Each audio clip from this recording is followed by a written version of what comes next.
Stephen A., after the game, you said LeBron was not the MVP of the game. Can you please explain for us? Listen, LeBron is the best in the world, of course, with him on the floor. I mean, obviously, he's the difference maker. I get it.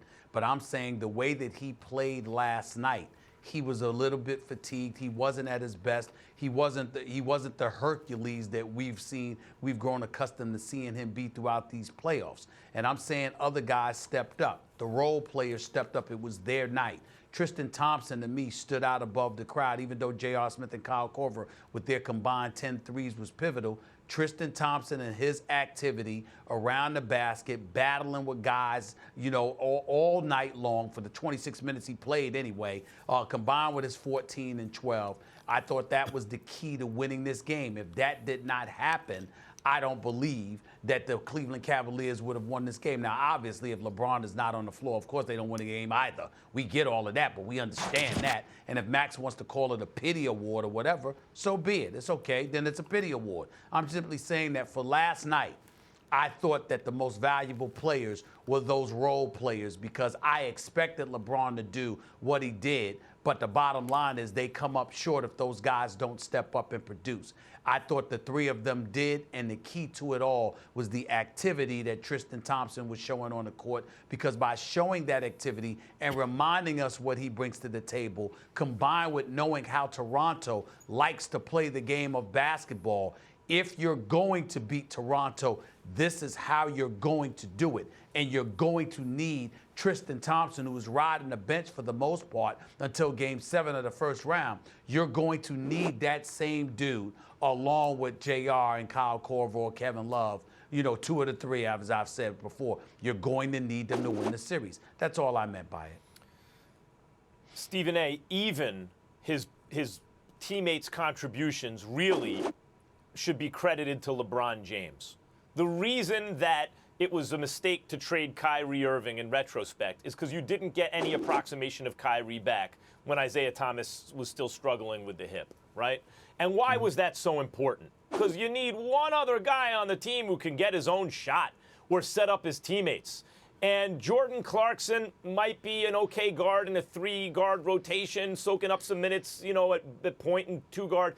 But you have to be able to do it at a higher level than Clarkson is able to do it. There's no one on the Cavs who can get their own shot, but there's also no one else who makes their teammates better the way LeBron does. Recall when Steve Nash won his second MVP, Stephen A. The issue I had was not that Steve Nash wasn't an elite player. There were Iverson and others putting up great numbers and taking their team to the finals, right? And that's always been the kind of debate when a point guard type player who elevates the play of those around him, because it wasn't Nash's numbers. He shot at a very high percentage and all that stuff, but averaging 15 points, whatever it was a game. It wasn't just the numbers. It was the effect he had on the Phoenix team versus guys who are actually taking their team to the finals like Iverson in a weaker conference, or guys putting up crazy numbers like Kobe Bryant. LeBron is both. He is both the guy putting up those eye-popping numbers, dragging his team, I believe until this year, to the finals, and also the guy whose presence on the court elevates those around him. Let's take last night, for example, where you're lauding his teammates. And Molly referred to one of these stats earlier.